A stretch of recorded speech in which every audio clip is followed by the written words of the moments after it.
Hi friends, welcome to Mahika truths.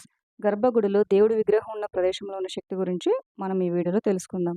Hindu మతంలో కొన్ని నమ్మకాలు, సాంప్రదాయాలు మతపరమైన ప్రాముఖ్యత కారణంగా నిర్వహించబడతాయి. అయితే వాటి వెనుక శాస్త్రీయ కారణాలు కూడా ఉంటాయి. మన హిందూ సంస్కృతి సాంప్రదాయాలలో దేవాలయకు ఎంతో ప్రాముఖ్యత ఉంది.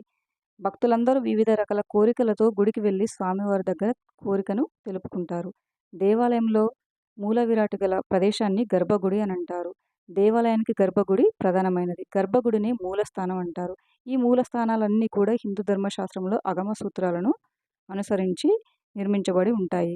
లోకంలోని ఉత్తమ ద్రవ్యాలలో నిండిన గర్భపాత్రను విధి విధానంతో దేవాలయంలో ప్రధాన మందిర ద్వారానికి దక్షిణ గోడలో పట్టికది స్థానంలో నిక్షేపిస్తారు. కాబట్టి దాన్ని గర్భాలయం లేదా గర్భగుడి అంటారు. ప్రతి ఆలయంలోనూ విగ్రహ పరిమాణానికి తగినట్లు గర్భగుడిని నిర్మిస్తారు. ప్రణవ మంత్రమైన ఓంకారాన్ని ఉచ్చరించినప్పుడు ప్రతిధ్వని ఏర్పడుతుంది. అందువల్ల దేవాలయంలోని గర్భగుడులు అత్యధిక శక్తిని కలిగి ఉంటుంది.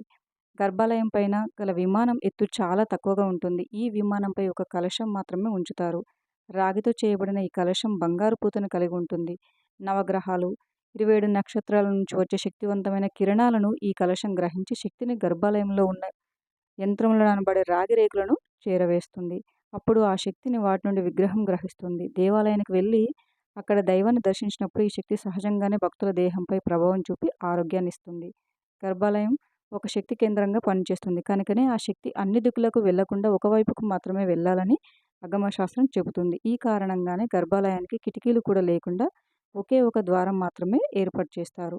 Thank you for watching friends. ఈ వీడియో కనుక మీకు నచ్చినట్లయితే వీడియోని లైక్ చేసి మరిన్ని వీడియోస్ కోసం మా ఛానల్ని సబ్స్క్రైబ్ చేసుకోండి.